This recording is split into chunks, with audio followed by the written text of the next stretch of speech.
ಅವಕಾಶ ಮಾಡಿಕೊಟ್ಟಿದ್ದಾರೆ. ಸೊ ಅವ್ರ ಮನೆಯವರು ಇವತ್ತು ತುಂಬಾ ಕಡೆ ಮೀಟಿಂಗ್ಸ್ ಇದ್ದಿದ್ದರಿಂದ ಇಲ್ಲಿ ಬರೋಕ್ಕಾಗಲಿಲ್ಲ. ಅವ್ರ ಪರವಾಗಿ ಪೂರ್ಣಿಮಾ ಅವರು ಪ್ರಚಾರಕ್ಕೆ ಬಂದಿದ್ದಾರೆ. ಪೂರ್ಣಿಮಾ ಶ್ರೀನಿವಾಸ್ ಅವರು ಇವತ್ತು ಪ್ರಚಾರಕ್ಕೆ ಬಂದಿದ್ದಾರೆ. 5 ಜಿಲ್ಲೆಗಳಿರುತ್ತೆ: ಕೋಲಾರ ಜಿಲ್ಲೆ, ಚಿಕ್ಕಬಳ್ಳಾಪುರ ಜಿಲ್ಲೆ, ತುಮಕೂರು, ಚಿತ್ರದುರ್ಗ, ದಾವಣಗೆರೆ ಇವೆಲ್ಲ ಇದೆ. 33 ಅಸೆಂಬ್ಲಿ ಕಾನ್ಸ್ಟಿಟ್ಯೂನ್ಸೀಸ್ ಅಂದರೆ ತಾಲೂಕಾಸ್ ಬರುತ್ತೆ. 33 ತಾಲೂಕಾಸ್ ಬರುತ್ತೆ ಅವರಿಗೆ. ಸೊ ಎಲ್ಲ ಕಡೆನೂ ಪ್ರಚಾರ ಮಾಡೋದಿರೋದ್ರಿಂದ ಸೊ ಅವ್ರ ಪರವಾಗಿ ಇವರು ಇವತ್ತು ಟೀಚರ್ಸ್ ಕಾನ್ಸ್ಟಿಟ್ಯೂನ್ಸಿ ರೆಪ್ರೆಸೆಂಟ್ ಮಾಡ್ತಾ ಇರೋ ಶ್ರೀನಿವಾಸ್ ಅವ್ರ ಪರವಾಗಿ ಅವ್ರ ಧರ್ಮಪತ್ನಿಯವರು ಪೂರ್ಣಿಮಾ ಶ್ರೀನಿವಾಸ್ ಅವರು ಪ್ರಚಾರಕ್ಕೆ ಬಂದಿದ್ದಾರೆ. 5 ವರ್ಷ ಅನುಭವ ಇದೆ ಹೌದು ಅನುಭವ ಇದೆ. ಮತ್ತು ಈ ಭಾಗದಲ್ಲೆಲ್ಲ ನಮ್ಮ ಮೇಲೆ ನಂಬಿಕೆ ಇಟ್ಟಂದರೆ ನಮ್ಮ ಕ್ಷೇತ್ರದಲ್ಲಿ ಟೀಚರ್ಸು ಮತ್ತು ಅವ್ರ ಅಸೋಸಿಯೇಷನ್ಸು ಮತ್ತು ಸರ್ಕಾರಿ ನೌಕರರ ಸಂಘದ ಅಧ್ಯಕ್ಷರು, ಪದಾಧಿಕಾರಿಗಳು ಈ ಭಾಗದಲ್ಲಿ ಸಕ್ರಿಯವಾಗಿ ಒಡನಾಟದಲ್ಲಿರೋದ್ರಿಂದ ಅವ್ರ ಸಂಪರ್ಕದಲ್ಲೂ ಆ ಕುಟುಂಬದ ಜೊತೆ ಒಳ್ಳೆ ರೀತಿಯ ಸಂಪರ್ಕ ಇರೋದ್ರಿಂದನೂ ಕೂಡ ಅವರೇ ಪ್ರಚಾರಕ್ಕೋಸ್ಕರ ಬಂದಿದ್ದಾರೆ. ಅಭ್ಯರ್ಥಿನೂ ಕೂಡ ಎಲ್ಲ ಜಾಗದಲ್ಲೂ 5 ಜಿಲ್ಲೆಯ ಪ್ರವಾಸ ಕಡಿಮೆ ಸಮಯದಲ್ಲಿ, June 3 ಎಲೆಕ್ಷನ್ಸ್ ಇರೋದ್ರಿಂದ ಭಾಳ ಕಡಿಮೆ ಸಮಯದಲ್ಲಿ ಎಲ್ಲ ತಾಲೂಕುಗಳು ಟೂರ್ ಮಾಡಬೇಕಂದ್ರೆ ಕಷ್ಟ ಆಗುತ್ತೆ. ಸೊ ಅದರಿಂದ ಅವ್ರು ಬಂದಿರೋದೇ ನಮಗೆ ಜಾಸ್ತಿ. ಅವ್ರು ಬರಲಿಲ್ಲ ಅಂದರೂ ನಾವು ಇದೇ ಶಿಸ್ತಾಗಿ ಕೆಲಸ ಮಾಡ್ತಾ ಇದ್ದೀವಿ. ನೋಡಿ, ಖಂಡಿತ ಶಿಕ್ಷಕರ ಒಂದು ಸಮಸ್ಯೆ ಕೂಡ ಅರ್ಥ ಆಗುತ್ತೆ.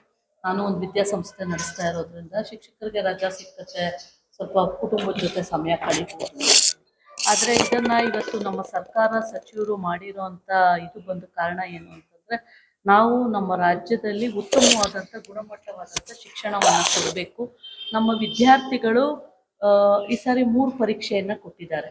ಮೊದಲನೇ ಪರೀಕ್ಷೆಯನ್ನು ತಗೊಂಡಾಗ ವಿದ್ಯಾರ್ಥಿ ಪಾಸ್ ಆದ ಅಂದರೆ, ಒಂದು ವೇಳೆ ಅವನಿಗೆ ಮ್ಯಾಥ್ಸಲ್ಲಿ ಕಡಿಮೆ ಬಂತು ಅಂತಂದರೆ ಮತ್ತೆ ತಗೊಳ್ಳೋಕ್ಕೊಂದು ಆಪ್ಷನ್ನು. ಮತ್ತು ಯಾವುದೋ ಒಂದು ಮಕ್ಕಳು ಒಂದು ಸಬ್ಜೆಕ್ಟಲ್ಲೋ 2 ಸಬ್ಜೆಕ್ಟಲ್ಲೋ ಫೇಲ್ ಆದರು, ಆ ಫೇಲ್ ಆದಂಥ ಮಗು ಮತ್ತೆ ಬರೀಬಹುದು. ಈಗ ಎಲ್ಲ ಮಕ್ಕಳು 5 ಬೆರಳು ಒಂದೇ ಥರ ಇರಲ್ಲ. ಒಂದು ಮಗುಗೆ 6-7 ಸಬ್ಜೆಕ್ಟು ಒಟ್ಟಿಗೆ ಕಲಿತು ಪಾಸ್ ಆಗುವಂಥ ಕೆಪಾಸಿಟಿ ಇರುತ್ತೆ. ಒಂದು ಮಗುವಿಗೆ ಸಮಯ ಕೊಟ್ಟರೆ, ಸ್ವಲ್ಪ ಸಮಯ ಕೊಟ್ಟು ಹೇಳಿಕೊಟ್ರೆ ಪಾಸ್ ಆಗುವಂಥ ಕೆಪಾಸಿಟಿ ಇರುತ್ತೆ.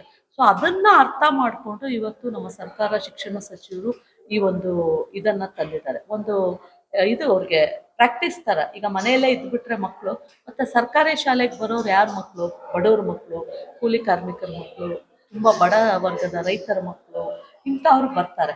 ಅವ್ರಿಗೆ ತಂದೆ ತಾಯಿಗೆ ಮನೆಯಲ್ಲಿ ಮಕ್ಕಳಿಗೆ ಸಮಯ ಕೊಡೋದಕ್ಕೆ ಆಗೋದಿಲ್ಲ. ಯಾಕಂದರೆ ಈಗ ಒಬ್ಬ ಕೂಲಿ ಮಾಡೋವಂಥ ಒಬ್ಬ ಹೆಣ್ಮಗಳು ಅಪ್ಪ ಇದ್ದರೆ ಅವರು ನಾಳೆ ಊಟಕ್ಕೇನು ಅಂತ ಯೋಚನೆ ಮಾಡೋವಂಥ ಪರಿಸ್ಥಿತಿ ಇರುತ್ತೆ. ಮಗುನ ಕೂರಿಸ್ಕೊಂಡು ಫೇಲ್ ಆಗಿದ್ದಾನೆ ನನ್ನ ಮಗ 2 ಸಬ್ಜೆಕ್ಟಲ್ಲಿ, ನಾನು ಓದಿಸ್ಬೇಕಪ್ಪ ಅನ್ನೋದು ಪಾಪ ಅವ್ರಿಗಿರಲ್ಲ. ಯಾಕಂದರೆ ನಾಳೆ ಮನೆ ನಡಿಬೇಕು, ನಾಳೆ ನಾನು ಊಟದ್ದೇನು, ಬಾಡಿಗೆ ಮನೇಲಿದ್ದರೆ ನಾನು ಬಾಡಿಗೆ ಕಟ್ಟಬೇಕು ಏನು ಅಂತ ಯೋಚನೆ ಇರುತ್ತೆ. ಸೊ ಅದಕ್ಕಾಗಿ ಸರ್ಕಾರ ಆ ಮಕ್ಕಳ ಹಿತದೃಷ್ಟಿಯಿಂದ ಶಿಕ್ಷಕರಿಗೆ ಸ್ವಲ್ಪ ಕಷ್ಟ ಆಗಿದೆ, ನಮಗೂ ಅರ್ಥ ಆಗುತ್ತೆ. ಆದರೂ ನಮ್ಮ ಶಿಕ್ಷಕರು ಇದನ್ನು ನೆಗೆಟಿವ್ ಆಗಿ ತಗೊಳ್ಳಲ್ಲ ಅಂತ ನಾನು ಭಾವಿಸಿದ್ದೇನೆ. ಕರ್ನಾಟಕದ ಶಿಕ್ಷಕರು ಕೂಡ ಯಾವಾಗಲೂ ಕೂಡ ಈ ಕ್ಷೇತ್ರಕ್ಕೆ ಒಂದು ಉತ್ತಮವಾದಂಥ ಕೊಡುಗೆ ಕೊಡ್ತಾ ಬಂದಿರುವಂಥವ್ರು.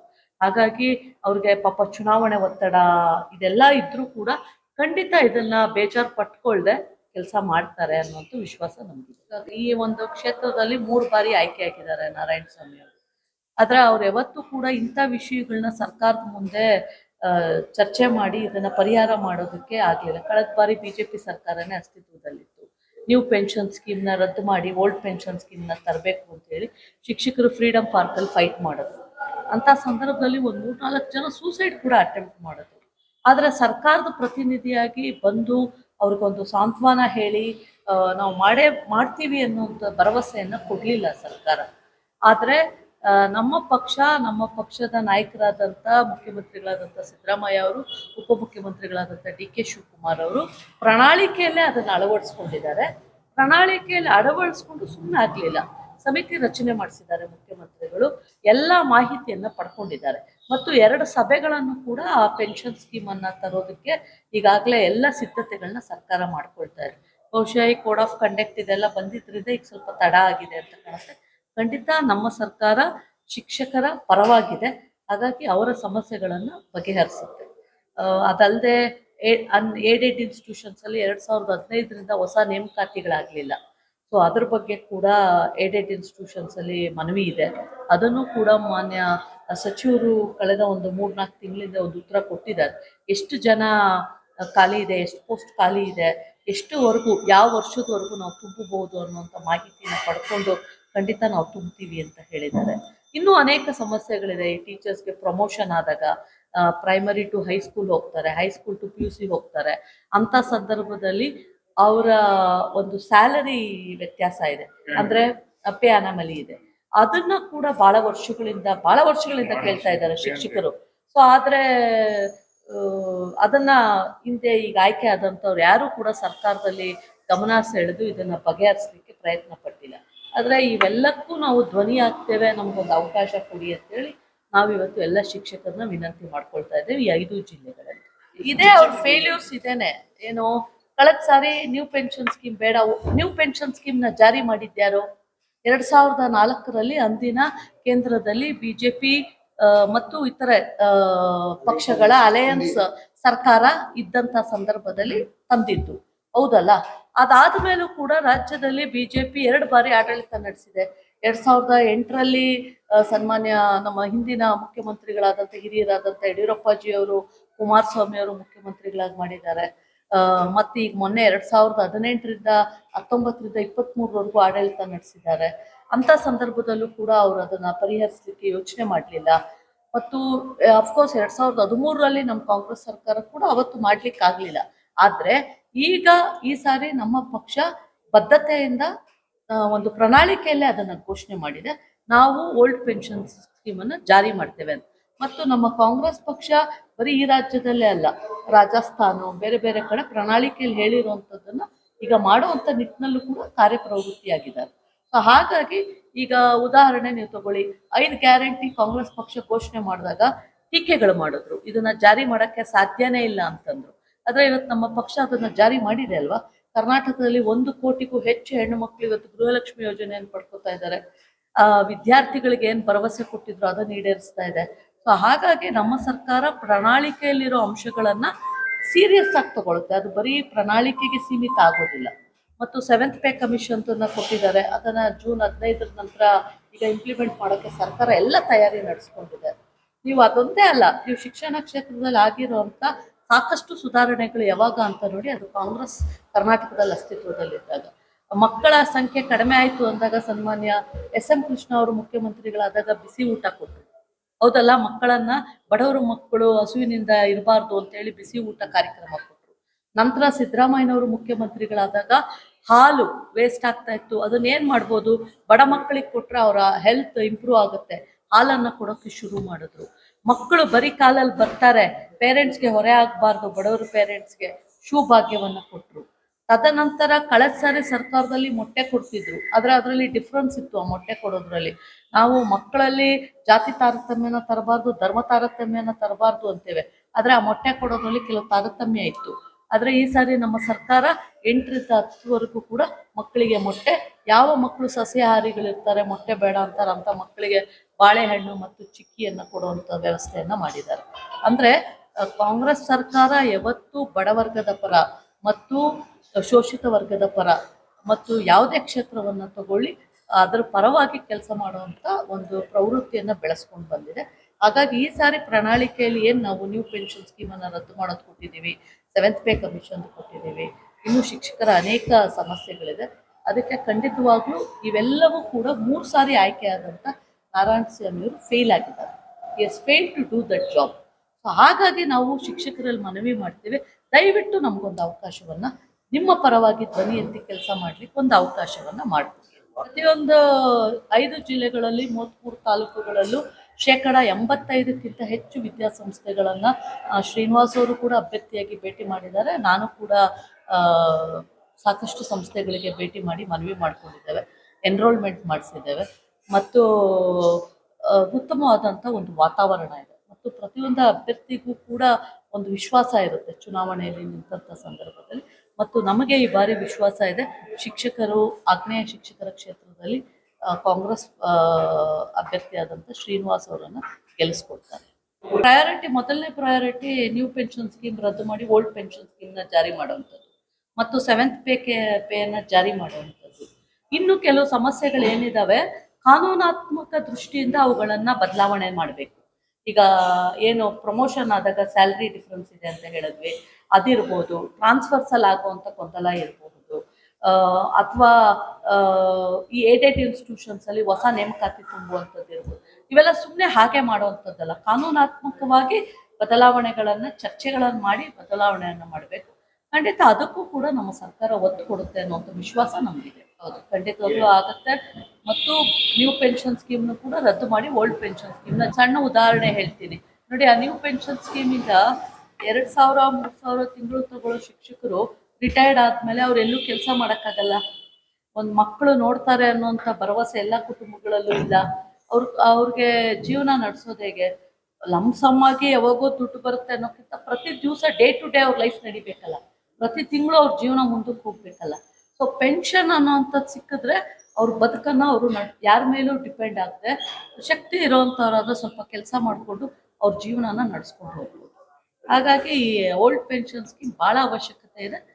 ನಮ್ಮ ಸರ್ಕಾರ ಅವ್ರ ಪರವಾಗಿದೆ ನೋಡಿ. ಖಾಸಗಿ ಶಿಕ್ಷಣ ಸಂಸ್ಥೆಗಳಲ್ಲಿ ಒಂದು ಸೇವಾ ಭದ್ರತೆ ಇರ್ಬೋದು, PF ಕೊಡಬೇಕು, ESI ಕೊಡಬೇಕು ಅನ್ನೋವಂಥದ್ದು ಅದೇನು ಇಲ್ಲದೆ ಏನಿಲ್ಲ. ಅದು ಕಾನೂನು ಚೌಕಟ್ಟಲ್ಲೇ ಶಿಕ್ಷಣ ಇಲಾಖೆ ಆದೇಶದಲ್ಲೇ ಸಂಸ್ಥೆಯನ್ನು ಮಾನ್ಯ ಮಾಡುವಾಗಲೇ ಕೊಡ್ತಾರೆ. ಸೊ ಹಾಗಾಗಿ ಎಲ್ಲ ಶಿಕ್ಷಣ ಸಂಸ್ಥೆಗಳು ಕೂಡ ಇದನ್ನು ಖಂಡಿತವಾಗಿ ಅಳವಡಿಸ್ಕೋಬೇಕು. ಆಗ ಮಾತ್ರ ಅದು ನ್ಯಾಯ ಕೊಡೋ ನಿಟ್ಟಿನಲ್ಲಿ ಕೆಲಸ ಮಾಡೋಕ್ಕೆ ಸಾಧ್ಯ ಆಗುತ್ತೆ. ಬಹುತೇಕ ಶಿಕ್ಷಣ ಸಂಸ್ಥೆಗಳು ನಡೆಸುವಂಥವರು ಕೂಡ ಶಿಕ್ಷಕರ ಬಗ್ಗೆ ಒಂದು ಕಾಳಜಿ ಇಟ್ಕೊಂಡೇ ನಡೆಸ್ತಾರೆ. ಸೊ ಹಾಗಾಗಿ ಅಂಥ ಸಮಸ್ಯೆಗಳು ನಮ್ಮ ಮುಂದೆ ಬಂದಾಗ ಖಂಡಿತ ಅದನ್ನು ಬಗೆಹರಿಸುವಂಥ ಪ್ರಯತ್ನ ನಾವು ಮಾಡ್ತೇವೆ. ಅದಲ್ಲದೆ ಪ್ರೈವೇಟ್ ಇನ್ಸ್ಟಿಟ್ಯೂಷನ್ಸಲ್ಲಿ ಕೆಲಸ ಮಾಡುವಂಥ ಶಿಕ್ಷಕರು ಅವ್ರಿಗೆ ಹೆಲ್ತ್ ಸ್ಕೀಮ್ ಜ್ಯೋತಿ ಸಂಜೀವಿನಿ ಅಂತ ಹೇಳಿ ಬೇಕು ಅನ್ನೋವಂಥದ್ದು ಹಲವಾರು ವರ್ಷಗಳ ಒಂದು ಕೂಗಿದೆ. ಸೊ ಹಾಗಾಗಿ ಮುಖ್ಯಮಂತ್ರಿಗಳು ತಾವೆಲ್ಲ ಕಳೆದ ಅಸೆಂಬ್ಲಿಯಲ್ಲಿ ತಾವು ನೋಡಿರಬಹುದು, ಅದಕ್ಕೆ ಉತ್ತರ ಕೊಟ್ಟಿದ್ದಾರೆ ಮುಖ್ಯಮಂತ್ರಿಗಳು. ಫೈನಾನ್ಷಿಯಲ್ ಏನು ನಮಗೆ ಹೊರೆ ಆಗ್ಬೋದು, ಎಷ್ಟು ಬೇಕಾಗ್ಬೋದು ಅನ್ನುವಂಥ ಮಾಹಿತಿಯನ್ನು ಒಂದು ಪಡ್ಕೊಂಡು ನಮಗೂ ಕಾಳಜಿ ಇದೆ ಪ್ರೈವೇಟ್ ಇನ್ಸ್ಟಿಟ್ಯೂಷನ್ ಟೀಚರ್ಸ್ಗೆ ಒಂದು ಸಹಾಯ ಮಾಡಬೇಕು ಅಂತ ಹೇಳಿ ಅನ್ನೋವಂಥದ್ದಿದೆ. ಖಂಡಿತ ನಮ್ಮ ಮುಖ್ಯಮಂತ್ರಿಗಳು ಒಂದು ಕಾಳಜಿ ಇರುವಂಥ ಒಬ್ಬ ಮುಖ್ಯಮಂತ್ರಿಗಳಾಗಿರೋದ್ರಿಂದ ಆರ್ಥಿಕ ಇದನ್ನು ನೋಡಿಕೊಂಡು ಖಂಡಿತ ಅದನ್ನು ಇಂಪ್ಲಿಮೆಂಟ್ ಮಾಡ್ತಾರೆ ಮುಂದಿನ ದಿನಗಳಲ್ಲಿ ಅಂತದ್ದು. ನಾವು ಕೂಡ ಅದರ ಬಗ್ಗೆ ಶಿಕ್ಷಕರ ಜೊತೆ ನಿಲ್ತೇವೆ. ನನಗೆ ಹಿಂದೆ ಚುನಾವಣೆಗಳು ಹೇಗಾಗಿದೆ ಅನ್ನೋವಂಥದ್ದನ್ನ ಪರಾಮರ್ಶೆ ಮಾಡೋದಕ್ಕಿಂತನೂ ಕೂಡ ಇವತ್ತಿನ ವಾತಾವರಣ, ಸರ್ಕಾರಿ ನೌಕರರ ಸಂಘದ ಅಧ್ಯಕ್ಷರ ಆದಿಯಾಗಿ ಪ್ರೈವೇಟ್ ಇನ್ಸ್ಟಿಟ್ಯೂಷನ್ಸ್ ನಡೆಸ್ತಾ ಇರೋವಂಥವ್ರು ಎಲ್ಲರನ್ನೂ ಕೂಡ ಇವತ್ತು ನನ್ನ ವೇದಿಕೆಯಲ್ಲಿ ನಾನು ನೋಡಿದಾಗ ಅವರಲ್ಲಿ ಬದಲಾವಣೆಯನ್ನು ನಿರೀಕ್ಷೆ ಮಾಡ್ತಾ ಇದ್ದಾರೆ. ಯಾಕಂದರೆ ಸಾಕಷ್ಟು ಸಮಸ್ಯೆಗಳು ಕಳೆದ 10 ವರ್ಷಗಳಲ್ಲಿ ಬಂದಂಥ ಶಿಕ್ಷಕರಿಗೆ ಏನು ಸಮಸ್ಯೆ ಬಂದಿರ್ಬೋದು, ಮತ್ತು ಅವರ ಪ್ರೊಫೆಷನಲ್ ಇರುವಂಥ ಸಮಸ್ಯೆಗಳಿದ್ದಾಗ ಸರ್ಕಾರ ಇದ್ದಾಗ ಯಾವ ರೀತಿ ಸ್ಪಂದಿಸಿದ್ದಾರೆ ಅನ್ನುವಂಥ ವಿಚಾರಗಳು ತಗೊಂಡಾಗ ಆ ಸಂದರ್ಭದಲ್ಲಿ ಏನೇನು ಆಗಿದೆ ಅಂತ ಘಟನೆಗಳು ಆಗಿದೆ ಅನ್ನುವಂಥ ವಿಚಾರದಲ್ಲಿ ಏನು ಈಗ ಸಂಘಟನೆಗಳವ್ರಿಗೆ ಅವ್ರ ಮನಸ್ಸಲ್ಲಿ ಏನಿದೆ ಅನ್ನುವಂಥದ್ದನ್ನು ನಾವು ಕೆದ್ಕಕ್ಕೆ ಹೋಗಲ್ಲ. ಒಂದು ಬದಲಾವಣೆಯ ಒಂದು ಆಲೋಚನೆಯನ್ನು ಮಾಡ್ತಾ ಇದ್ದಾರೆ. KGF ಕ್ಷೇತ್ರನೇ ಅಲ್ಲ, ಕೋಲಾರ ಜಿಲ್ಲೆಯಲ್ಲೂ ಕೂಡ ಒಳ್ಳೆಯ ವಾತಾವರಣ ಇದೆ. ನಮ್ಮ ಜಿಲ್ಲೆಗೆ ತಿಳಿದಂಗೆ ಒಳ್ಳೆಯ ಬದಲಾವಣೆಯನ್ನು ಬಯಸ್ತಾ ಇದ್ದಾರೆ. ಅವಕಾಶ ಮಾಡಿಕೊಟ್ರೆ ಸರ್ಕಾರ ಇದೆ, ಇವಾಗ ನಮ್ಮಲ್ಲಿ ಸರ್ಕಾರ ಇದೆ. ಏನೇನು ಇವರು ಬದಲಾವಣೆ ನಿರೀಕ್ಷೆ ಮಾಡ್ತಾ ಇದ್ದಾರೆ, ಯಾವ್ಯಾವ ಸಮಸ್ಯೆಗಳಿಗೆ ಕಷ್ಟದಿಂದ ಒದ್ದಾಡ್ತಾ ಇದ್ರು, ಮತ್ತೆ ಹೋರಾಟ ಮಾಡಿದ್ರು, ಸಂಘಟನೆ ಮುಖಾಂತರ ಹೋರಾಟ ಮಾಡಿ ಪ್ರಯತ್ನ ಮಾಡ್ತಾ ಇದ್ರು ಸರ್ಕಾರಕ್ಕೆ ಬೆಳಕು ಚೆಲ್ಲೋದಕ್ಕೆ, ಅಥವಾ ಪ್ರಯತ್ನ ಮಾಡ್ತಾ ಇದ್ರು ಅರ್ಥ ಮಾಡಿಸ್ಲಿಕ್ಕೆ. ಅಂಥವೆಲ್ಲ ಸಮಸ್ಯೆಗಳಿಗೂ ಪರಿಹಾರ ಸಿಗುತ್ತೆ. ಯಾಕೆ ನಾನು ಪೂರ್ಣಿಮಾ ಶ್ರೀನಿವಾಸ್ ಅವ್ರಿಗೆ ವೈಯಕ್ತಿಕವಾಗಿ ಮತ್ತು ನನ್ನ ಪಕ್ಷದ ಅಭ್ಯರ್ಥಿಯಾಗಿ ಯಾಕೆ ಗೌರವಿಸ್ತೀನಿ ಅಂದರೆ, ಅವ್ರ ತಂದೆಯವ್ರ ಕಾಲದಿಂದ ಸತತವಾಗಿ 30 ವರ್ಷಗಳ ಕಾಲ ವಿದ್ಯಾಸಂಸ್ಥೆನ ಅವ್ರದ್ದು ಸ್ವಂತದ ಇನ್ಸ್ಟಿಟ್ಯೂಷನ್ಸ್ನ ನಡೆಸ್ಕೊಂಡು ಬಂದಿದ್ದಾರೆ. ಎಜುಕೇಷನ್ ಇನ್ಸ್ಟಿಟ್ಯೂಷನ್ಸ್ನ, ಸ್ಕೂಲು, ಕಾಲೇಜು, ಡಿಗ್ರಿ ಕಾಲೇಜ್ವರೆಗೂ ಆಲ್ಮೋಸ್ಟ್ ಪ್ರತಿ ವರ್ಷ ಇಂಜಿನಿಯರಿಂಗು ಇದೆ, ಡಿಗ್ರಿ ರೆಸಿಡೆನ್ಷಿಯಲ್ ಇದೆ. ಸೊ ಅಂದರೆ ಆಲ್ಮೋಸ್ಟ್ ಪ್ರತಿ ವರ್ಷ ಒಂದು 8 ರಿಂದ 10 ಸಾವಿರ ವಿದ್ಯಾರ್ಥಿಗಳಿಗೆ ಆ ಸಂಸ್ಥೆ ವಿದ್ಯಾದಾನ ಮಾಡ್ತಾ ಇದೆ. ಆ ತಂದೆಯವರ ಕನಸು ಕಟ್ಟಿದ್ರು, ಇವರು ಅದನ್ನು ಬೆಳೆಸ್ಕೊಂಡು ಕಾಪಾಡ್ಕೊಂಡು ಬರ್ತಾ ಇದೆ. ಶಿಕ್ಷಣ ಕ್ಷೇತ್ರದಲ್ಲಿ ವಿಶೇಷವಾಗಿ ಏನು ಸಮಸ್ಯೆ ಇದೆ, ಶಿಕ್ಷಕರಿಗೆ ಏನು ಸಮಸ್ಯೆ ಇದೆ, ಅದಕ್ಕೆ ಪರಿಹಾರ ಹೇಗೆ ಹುಡುಕ್ಬೇಕು, ಸರ್ಕಾರದ ಜೊತೆ ಯಾವ ರೀತಿ ಸಮಾಲೋಚನೆ ಮಾಡಬೇಕು ಅನ್ನೋವಂಥ ವಿಚಾರದಲ್ಲಿ ವಿಚಾರವಂತರಿದ್ದಾರೆ, ಗೌರವವಾಗಿ ನಡ್ಕೋತಾರೆ. ಒಂದು ಶಿಕ್ಷಣ ಸಂಸ್ಥೆ ನಡೆಸಿದವ್ರಿಗೇನೆ ಶಿಕ್ಷಕರ ಸಮಸ್ಯೆ ಮತ್ತು ಶಿಕ್ಷಣ ಸಮಸ್ಯೆ ಅರ್ಥ ಮಾಡ್ಕೊಳ್ಳೋ ಅಂಥದ್ದು ಕಾಳಜಿ ಇದೆ ಅಂತ ನಾನು ನಂಬಿದ್ದೀನಿ. ಇದೇ ಕೂಡ ಅವರು ಮಾತಾಡ್ತಾ ಇರುವಾಗ ಆ ಸಮಸ್ಯೆಗಳ ಬಗ್ಗೆ ಅರ್ಥ ಮಾಡ್ಕೊಂಡಿರುವಂಥದ್ದನ್ನು ನೋಡಿದಾಗ ಅವರಿಗೆ ಆ ಸಮಸ್ಯೆಗಳ ಬಗ್ಗೆ ಗಮನ ಇದೆ. ಖಂಡಿತವಾಗೂ ಸರ್ಕಾರದ ಹಂತದಲ್ಲಿ ಅವರು ಮತ್ತು ಅವ್ರ ಕುಟುಂಬದವರು, ಅವ್ರ ಮನೆಯವರು ಧ್ವನಿಯಾಗಿ ನಿಲ್ತಾರೆ. ಶಿಕ್ಷಣ ಕ್ಷೇತ್ರದ ಬಗ್ಗೆ ಅವ್ರ ಶಕ್ತಿ ಆಗ್ತಾರೆ, ಆಸ್ತಿ ಆಗ್ತಾರೆ ಸಮಾಜಕ್ಕೆ. ಅವ್ರ ಕೊಡುಗೆ ಅಪಾರವಾಗಿದೆ. ಅವ್ರ ತಂದೆಯವ್ರ ಕಾಲದಿಂದ ಅವ್ರು ನಡ್ಕೊಂಡು ಬಂದಿರೋ ದಾರಿ, ಅವರು ಸಮಾಜಕ್ಕೆ ಕೊಟ್ಟಿರೋ ಕೊಡುಗೆ, ಯಾವುದೇ ಕ್ಷೇತ್ರದಲ್ಲಿ ಅವ್ರು ನಡ್ಕೊಂಡಿರೋದು, ಒಳ್ಳೆ ಅನುಭವ ಇರುವಂತ ಕುಟುಂಬ, ಸಮಾಜದ ಬಗ್ಗೆ ಕಳಕಳಿ ಇರುವಂತ ಕುಟುಂಬ. ನಾವು ಹರಿಸ್ತೀವಿ ಅವರಿಗೆ. ನನ್ನ ಕ್ಷೇತ್ರದಲ್ಲಿ ಒಳ್ಳೇದಾಗಬೇಕು, ಆ ಹೆಣ್ಮಗುಗೆ, ಪೂರ್ಣಿಮಾ ಅವ್ರಿಗೆ, ಅವ್ರ ಮನೆಯವ್ರಿಗೆ, ಆ ಕುಟುಂಬಕ್ಕೆ ಒಳ್ಳೇದಾಗಬೇಕು ಅಂತ ಮನಸ್ಸಿಂದ ಹರಿಸಿ, ನನ್ನ ಕ್ಷೇತ್ರದಲ್ಲಿ ಯಾರೇ ಶಿಕ್ಷಣ ಸಂಸ್ಥೆ ನಡೆಸ್ತಾ ಇರಲಿ, ನಮ್ಮ ಸರ್ಕಾರದವ್ರು ಇರ್ಬೋದು, ಮತ್ತು ಏಡೆಡ್ ಸ್ಕೂಲಲ್ಲಿ ಮಾಡ್ತಾ ಇರೋಂಥ, ಪ್ರೈವೇಟ್ ಇನ್ಸ್ಟಿಟ್ಯೂಷನಲ್ಲಿ ಮಾಡ್ತಾ ಇರೋಂಥ ಟೀಚರ್ಸ್ನ ನನ್ನ ಕಳಕಳಿ ಇದೆ. ನಾನು ಅವ್ರನ್ನ ಕನ್ವಿನ್ಸ್ ಮಾಡ್ಕೊತೀನಿ ಅಂತ ನನಗೆ ನಂಬಿಕೆ ಇದೆ. ವಿಶೇಷವಾಗಿ ಮೊದಲಿಂದನೂ ಕೂಡ ಕಳೆದ 10 ವರ್ಷಗಳಿಂದನೂ ಟೀಚರ್ಸ್ ಜೊತೆ ನನಗೆ ಒಳ್ಳೆ ರೀತಿಯ ಬಾಂಧವ್ಯ ಬೆಳೆಸ್ಕೊಂಡಿರೋದ್ರಿಂದ ನನ್ಗೆ ಯಾವುದೇ ರೀತಿಯ ಆತಂಕ ಇಲ್ಲ. ನಂಗೆ ನಂಬಿಕೆ ಇದೆ, ನಮ್ಮ ಕಾಂಗ್ರೆಸ್ನ ಅಧಿಕೃತ ಅಭ್ಯರ್ಥಿ ಆಗಿರುವ ಶ್ರೀನಿವಾಸ್ ಮತ್ತು ಪೂರ್ಣಿಮಾ ಶ್ರೀನಿವಾಸ್ ಅವರು ಇವತ್ತು ಏನು ನಮ್ಮ ಮಧ್ಯೆ ಇದ್ದಾರೆ, ಅವರಿಗೆ ಒಳ್ಳೇದಾಗತ್ತೆ, ವಿಜಯಮಾಲೆ ಅವ್ರ ಕೊಳ್ಳಕ್ಕೆ ಬೀಳುತ್ತೆ ಅನ್ನುವಂಥ ನಂಬಿಕೆ ನನಗಿದೆ. ಆ ವಿಶ್ವಾಸದಲ್ಲೇ ಅವ್ರನ್ನ ಕರೆದಿದ್ದೀನಿ. ಮುಂದೆ ಅದೇ ವಿಶ್ವಾಸದಲ್ಲೇ ನಾನು ನೋಡ್ತೀನಿ. ದೇವರು ಅವ್ರಿಗೆ ಅವಕಾಶ ಕೊಡ್ತಾರೆ. ನಮ್ಮ ಕ್ಷೇತ್ರದಲ್ಲಿರುವಂಥ ಶಿಕ್ಷಕರು ಭಾಳ ವಿಚಾರವಂತರಿದ್ದಾರೆ, ಬ್ರಿಲಿಯಂಟ್ಸ್ ಇದ್ದಾರೆ. ಅವ್ರಿಗೆ ಗೊತ್ತಿದೆ ಸರಿ ದಾರಿ ಯಾವುದು ಅಂತ. ಸರ್ಕಾರ ನಮ್ಮ ಜೊತೆ ಇದೆ ಅಂತ ಅವರು ಕೂಡ ನಂಬಿದ್ದಾರೆ. ನಮ್ಮ ಪರವಾಗಿ ನಿಲ್ತಾರೆ ಅನ್ನೋ ನಂಬಿಕೆನೇ ಇದೆ. ಹಿಂದೆ ವಿಚಾರದ ಬಗ್ಗೆ ಜಾಸ್ತಿ ಚರ್ಚೆ ಮಾಡೋದು ಬೇಡ. ಸ್ಪಂದಿಸಲ್ಲ ಅನ್ನೋವಂಥ ವಿಚಾರನ, ಅವರು ಹಿಂದೆ ಇದ್ದಂಥ ಸಮಸ್ಯೆಗಳು, ಶಿಕ್ಷಕರಲ್ಲಿ ಮತ್ತು ವಿದ್ಯಾಸಂಸ್ಥೆಗಳಲ್ಲಿ ಇದ್ದಂಥ ಸಮಸ್ಯೆಗಳಿಗೆ ಬೆಳಕು ಚೆಲ್ಲಿದಾರ ಸದನದಲ್ಲಿ ಅಥವಾ ಹೊರಗಡೆ ಅಂತಂದಾಗ, ಅವರೇ ಹೇಳುವಂಥ ಹೇಳಿಕೆಗಳಲ್ಲಿ ಅವರ ಪ್ರಯತ್ನ ಎಷ್ಟು ಇತ್ತು ಅನ್ನುವಂಥದ್ದನ್ನ ನಾವು ಚರ್ಚೆ ಮಾಡೋದಕ್ಕಿಂತ ಅದನ್ನ ಈಗ ಚುನಾವಣೆ ಬಂದಾಗ ಚರ್ಚೆ ಮಾಡಿದ್ದಾರೆ ಅಂತ ಹೇಳ್ತಾರೆ. ಚರ್ಚೆ ಮಾಡಲ್ಲ, ಅವಕಾಶ ಬದಲಾವಣೆಯನ್ನ ಕೇಳ್ತಾ ಇದ್ದಾರೆ. ಅವಕಾಶ ಮಾಡ್ತಾರೆ ಅನ್ನೋ ನಂಬಿಕೆ ನನಗಿದೆ. 2 ಬಾರಿ ಮಹಾನಗರ ಪಾಲಿಕೆ ಸದಸ್ಯರಾಗಿ ಕೆಲಸ ಮಾಡಿದ್ದೇನೆ. ಹಿರಿಯೂರು ಕ್ಷೇತ್ರದಲ್ಲಿ ಶಾಸಕಿಯಾಗಿ ಕೆಲಸ ಮಾಡಿದ್ದೇನೆ. 24/7 ನಾನು ಪಬ್ಲಿಕ್ಕಿಗೆ ಅವೈಲೇಬಿಲಿಟಿ ಇದೆ. ಇವತ್ತು ಚುನಾವಣೆಯಲ್ಲಿ ಸೋತಿರ್ಬೋದು, ಸೋಲು ಗೆಲುವು ಬೇರೆ. ಯಾಕೆಂದರೆ ಜನ ಬೇರೆ ಬೇರೆ ವಿಚಾರಗಳಿಂದ ಮತದಾನವನ್ನು ಮಾಡಿರ್ತಾರೆ. ಹಾಗಂತೇಳಿ ಸೋತರು ಅಂದ ತಕ್ಷಣ ಅವ್ರೇನು ಕೆಲಸ ಮಾಡಿಲ್ಲ ಅಂತಲೂ ಆಗೋದಿಲ್ಲ. ಅಲ್ಲಿ 50 ವರ್ಷ ಆಗದೆ ಇರುವಂಥ ಕೆಲಸಗಳನ್ನು ಆ ಕ್ಷೇತ್ರದಲ್ಲಿ ನಾನು ಮಾಡಿದ್ದೇನೆ. ಆ ತೃಪ್ತಿ ನಮಗಿದೆ. ಆದರೆ ಒಬ್ಬ ಜನಪ್ರತಿನಿಧಿ ಗೆದ್ದ ಮೇಲೆ ಸಿಗೋದಿಲ್ಲ ಅನ್ನೋವಂಥದ್ದು ಬೇರೆಯವ್ರಿಗೆ ಸೀಮಿತ ಆಗುತ್ತೆ, ನಮಗೆ ಸೀಮಿತ ಆಗೋದಿಲ್ಲ. ನಾನು ಈ ಆಗ್ನೇಯ ಶಿಕ್ಷಕರ ಕ್ಷೇತ್ರದ ಎಲ್ಲ ಶಿಕ್ಷಕರಲ್ಲೂ ವಿನಂತಿ ಮಾಡಿಕೊಳ್ತೇನೆ, ಆ ಆಲೋಚನೆ ತಮಗೆ ಬೇಡ. ತಮ್ಮ ಮನೆ ಮಗನಾಗಿ, ತಮ್ಮ ಅಣ್ಣನಾಗಿ, ತಮ್ಮ ಸಹೋದರನಾಗಿ, ತಮ್ಮ ಸ್ನೇಹಿತನಾಗಿ, ತಮ್ಮ ಪ್ರತಿನಿಧಿಯಾಗಿ ಶ್ರೀನಿವಾಸ್ ಅವರು ತಮಗೆ ಸಿಗ್ತಾರೆ. ಮತ್ತು ಅವ್ರ ಜೊತೆಯಲ್ಲಿ ಒಬ್ಬ ಶಾಸಕಿಯಾಗಿ ಕೆಲಸ ಮಾಡಿರುವಂಥ ನಾನು ಕೂಡ ಇರ್ತೇನೆ. ಖಂಡಿತವಾಗಿಯೂ ನಿಮ್ಮ ಸಮಸ್ಯೆಗಳನ್ನು ಬಗೆಹರಿಸೋದ್ರಲ್ಲಿ ನಿಮ್ಮ ಧ್ವನಿಯಾಗಿ ನಾವಿರ್ತೇವೆ. ಒಂದು ಅವಕಾಶವನ್ನು ತಾವು ಮಾಡಿಕೊಡಿ ಅಂತ ಅಷ್ಟೇ ನಾನು ವಿನಂತಿ ಮಾಡ್ತೀನಿ. ಯಾಕೆ ಅಂತಂದರೆ ಬದಲಾವಣೆ ಮಾಡಿದ್ರೆ ಮಾತ್ರ ನೀವು ತುಲನೆ ಮಾಡೋಕ್ಕಾಗೋದು, ಆ ಅಭ್ಯರ್ಥಿ ಹೇಗೆ, ಈ ಅಭ್ಯರ್ಥಿ ಹೇಗೆ ಅಂಥೇಳಿ. ಹಾಗಾಗಿ ಆತಂಕ ಬೇಡ, ನಾವು ನಿಮ್ಮ ಜೊತೆಯಲ್ಲಿದ್ದೇವೆ, ನಿಮ್ಮ ಧ್ವನಿಯಾಗಿ ಒಂದು ಅವಕಾಶ ಮಾಡಿಕೊಡಿ ಅಂಥೇಳಿ KGFನ ಸಮಸ್ತ ಶಿಕ್ಷಕರಲ್ಲೂ ವಿನಂತಿ ಮಾಡ್ಕೊಳ್ತೇನೆ.